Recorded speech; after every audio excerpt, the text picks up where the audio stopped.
That's embarrassing. What the fuck is up, YouTube? And today, I guess I'll be talking. That's embarrassing. I spelled that wrong. See, I'm trying to find the original video of this that we're about to watch, but I can't. All I have to do is look for videos of people, I guess, reacting to it. But this goes into a bigger point I'm trying to make, is I've always defended the fact that you did not need the biggest and best computer in order to play games decently. Well, maybe on the high end games, but even if you cannot play on the highest settings, like just having a PC in the back pocket along with your console is always just an objective benefit. Like, you don't need, there's always been my opinion, you didn't need the best PC to play this game. And again, another opinion of mine is, because for each game that's released on Steam, they have to put the minimum required settings for your PC to play it, but then they also have to put the recommended settings. And obviously, the recommended settings are going to be the top high-end bullcrap that's out that you buy, and no games actually benefit from like a 4070. So there's really no point in buying the 4070. But anyway, I'm watching this interview about Starfield and what Todd Howard said to defend the fact that even if your computer meets the minimum requirements of the game, for it still is stuttery, damn near unplayable at how stuttery it is. And even I'm having troubles. Even though my PC meets the minimum requirement of the game, I still have troubles. And again, I have someone send me something over the email as to why. But first, we're going to watch this. Why did you not optimize this game for PC? We did. It's running great. You may need to upgrade your PC for this game, but it's got a lot of great stuff going on in it, and the fans are responding awesome. Time. Okay. So, this is literally get a better PC. You broke boy. If you can't play the game, get a better PC. Like you're blaming pretty much the consumer for the problem that Bethesda has for making their games poorly optimized. And again, I have an email, like a picture of an email that someone sent to me telling me why this is the case. But again, he's blaming you, the person who meets the minimum requirements, but the game still can't play. And that just doesn't make any sense to me. Like, you get this online when you say, oh, my game is not working. Why is it? But people will come out the woodwork and be like, well, my game works. And, like, my argument is, well, okay, you want a medal for that? It's the fact that the game does not work for certain people who, by the way, I assume meets the minimum requirement to play the game. Like, people aren't dumb. Like, if you had a PC for a while, you can see you know how to see these settings. And if you meet these settings and the game is still terrible, personally, I think if you meet the minimum required settings, you should be able to play the game on minimum, and there'd be no problem. So if you do that, and the game still doesn't work, maybe the fault's on the company, and you should get your money back. Again, the game's very stuttery for me, but, I mean, I still enjoy the game, but, I mean, I can understand why people are frustrated, because it is a highly anticipated game, and Bethesda, in my opinion, is one of few companies that can at least scratch a few of the goodwill back. Now, apparently he's doing everything in his power to shunt off the rest of the goodwill, but again, if Bethesda just do what they're good at, and Starfield is what they're good at, a single-player good game. I lost my train of thought. A single player experience that, you can go in a direction and find a thing. Like, this is what they're good at. Like, not no Fallout 76 or Elder Scrolls Online. I mean, I guess those games are good now, but when they came out, they were damn near unplayable. And again, it was just a cash grab. It was just them trying to dip their feet into a market that they were ill equipped to even do that.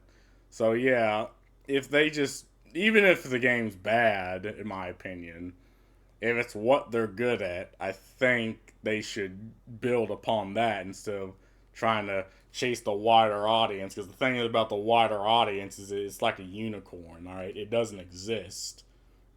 You know, my mother isn't going to play Starfield, or my mother isn't going to play Fallout because, see, in business there's this thing called demographics, right? And it has nothing to do with skin color. It has nothing, not you know, the social version of demographics. It's the literal version of demographics. Like, there is a specific subset of people who enjoy your games. Maybe you should focus on them, maybe make a few changes, and maybe you'll grab a couple people, but they are they are your money makers. They're the ones you need to be marketing the game to. But again, you have companies going for the wider audience and then objectively failing at that. And I'm probably gonna make another video on why the game's bad, because, well, I'm gonna make another video on the issues with the game, and there are many issues with Starfield. Like, that, just throw the game being stuttery out the window. There are issues, there are exploits. That's probably gonna be a longer video, but we're back on this. So I got this email from people because there's this community called the open source community who effectively studies the source code of games just for the fuck of it. And these people are like the unsung heroes of PC gaming, because at least they can tell you why, even though you meet the minimum requirements or even sometimes the recommended requirements of a game, and it still sucks. Like, you meet all the requirements and the game runs fine, but your computer is so goddamn hot that it can power a fucking city. It's like a nuclear reactor about to blow. And Starfield allocates its memory incorrectly where it doesn't align to the CPU page size.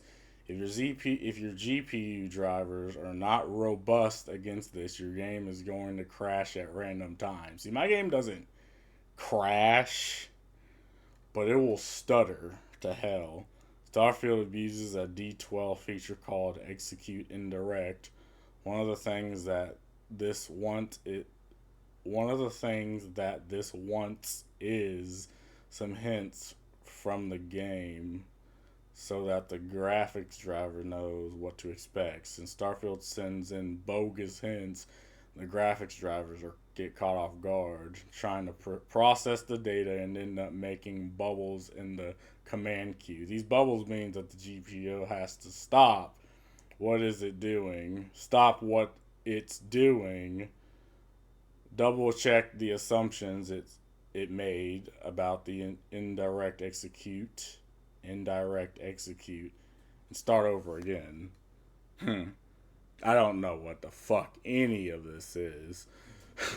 Starfield creates multiple execute indirect calls back to back instead of batching them, meaning the problem above is combated multiple times.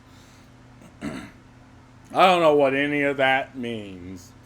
All I read is they abuse a feature for whatever reason, maybe as a shortcut. Like, they found this shortcut and they used it instead of putting in the time, and then to make the crap the way it's supposed to, and it kind of fucks with the GPU, is what I get. So these people are effectively explaining why major programming fault discovered in StarCraft's code by dev performance users is not the result of non-upgraded hardware. So this is effectively why your game stutters, and they're probably not even going to fix this, right? Because the idea, I guess, is to defend your broken product, but you get situations where a product is like the game looks terrible. I just opened up a Mountain Dew. A game looks terrible, but it is still difficult to run. Even on a high-end PC, it is still difficult to run. Like, you can cook an egg on your goddamn graphics card, and mainly that's the reason of just, I guess, poor coding or whatever. But, again, if your game meets the minimum requirements of the game, again, you should be able to play on the minimum settings and be fine. Like games used to, well, at least back in the day, you know, when you know 2006, when you slipped a disc into any computer, right, the game just worked. Like to quote Todd Howard, it just worked.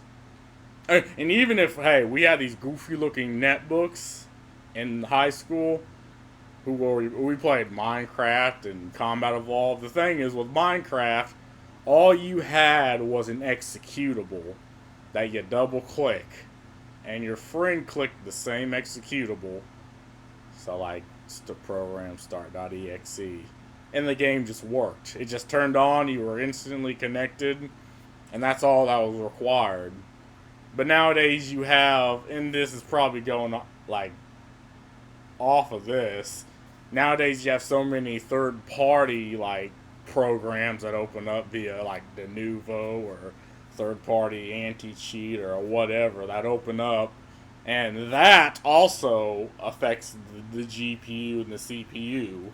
Like Denuvo, people universally hates Denuvo DRM because one, it's a scam. It doesn't achieve what it wants to do. It's like the game eventually gets cracked, and it's like, okay, I guess Denuvo buys, like even multi-billion-dollar companies, buys them like an extra week until the game gets cracked and put on, you know, torrent. But it's just something that runs in the background and hampers the performance of the game. Like you can see this program when you look into your task manager, you can see this program actively obliterating your CPU. And it's something that you, like they're afraid you are going to fuck with the game. That is why it is on your computer and running in the background. They're scared of you, the product you bought for full price and is effectively not even yours at this point. Now, I understand like disabling easy anti-cheat and cheating in multiplayer games, but in a single player game, it just doesn't make any sense. Like I know people who, if you have Denuvo DRM, they will just wait a couple weeks till the game eventually gets cracked and just pirate it. I mean, they get a better product. It's free. You don't have your CPU bullshit getting hampered. I mean, people just do that. Like, if you want to guarantee about 30% of the people that would have played your game be like, nah, we're not playing this shit no more because you got Denuvo. Like, yeah, put that in. Again, you're like, what Gabe Newell says is piracy is, I lost my train of thought. Piracy is an accessibility issue. And again, it's not the accessibility that people cry about when a FromSoft game comes out. Like, this accessibility is price, you know, ease of use, controls. I mean, most things that indie developers understand, but for some reason, like, and even in this, like, this is an accessibility issue for Starfield because the game runs poorly despite meeting the minimum requirements. And it just doesn't make any sense to me why that's the case. But again, piracy is an accessibility issue. So, yeah, that's just about it. See ya.